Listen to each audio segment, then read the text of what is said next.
మహాభారత యుద్ధంలో అత్యంత విషాదకరమైన మరియు వీరోచితమైన ఘట్టం అభిమన్యుడు చక్రవ్యూహం. అర్జునుడి కుమారుడైన అభిమన్యుడు చక్రవ్యూహంలోకి వెళ్లడం తెలుసుకాని బయటకు రావడం ఎందుకు తెలియదు. అభిమన్యుడి మరణం వెనుక ఉన్న భయంకర రహస్యం. చక్రవ్యూహం నుండి ఎందుకు రాలేకపోయాడు. కురుక్షేత్ర యుద్ధం 13వ రోజు పాండవ సైన్యాన్ని నిర్మూలించడానికి ద్రోణాచార్యుడు చక్రవ్యూహం పన్నాడు. దాన్ని ఛేదించడం కేవలం అర్జునుడికి కృష్ణుడికి మాత్రమే తెలుసు. కాని వారు ఆ సమయంలో దూరంగా యుద్ధం చేస్తున్నారు. అప్పుడు 16 ఏళ్ల బాలుడు అభిమన్యుడు రంగంలోకి దిగాడు. వ్యూహంలోపలికి వెళ్లిన అభిమన్యుడు తిరిగి ఎందుకు రాలేకపోయాడు. అది కేవలం యుద్ధ తంత్రమా లేక విధిరాతా? గర్భంలోనే నేర్చుకున్న విద్య.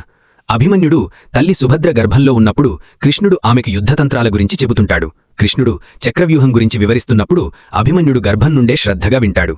వ్యూహంలోకి ఎలా ప్రవేశించాలి అనే విషయం చెప్పేటప్పుడు సుభద్ర మేల్కొనే ఉంది.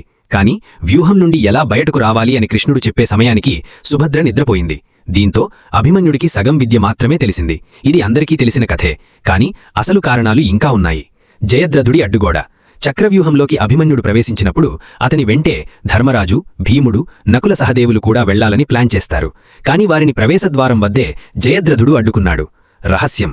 జయద్రథుడు గతంలో శివుని గురించి తపస్సు చేసి ఒక్కరోజు మాత్రం అర్జునుడు లేని సమయంలో పాండవులను ఓడించే వరాన్ని పొందాడు. ఆ వరం వల్లే భీముడు వంటి మహావీరులు కూడా జయద్రథుణ్ణి దాటి లోపలికి వెళ్లలేకపోయారు. అభిమన్యుడు ఒంటరైపోయాడు. ద్రోణాచార్యుడి అధర్మయుద్ధం. చక్రవ్యూహం 7 పొరలుగా ఉంటుంది. ఒక్కొక్క పొరలో ఒక్కొక్క మహావీరుడుంటాడు. అభిమన్యుడు ఒక్కొక్కరిని ఓడిస్తూ లోపలికి వెళ్లాడు.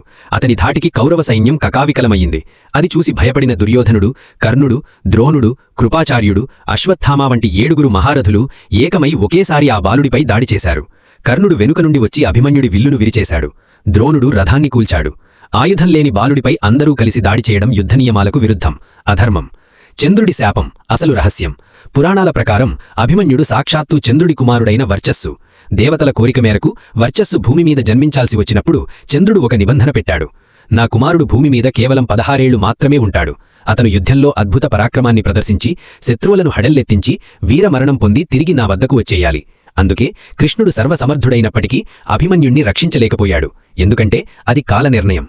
అభిమన్యుడు చక్రవ్యూహం నుండి బయటకు రావడానికి కారణం కేవలం విద్య తెలియకపోవడం మాత్రమే కాదు. జయద్రథుడికి ఉన్న శివుని వరం, కౌరవ మహారథుల అధర్మయుద్ధం, చంద్రుడు తన కుమారుడి కోసం విధించుకున్న కాలపరిమితి.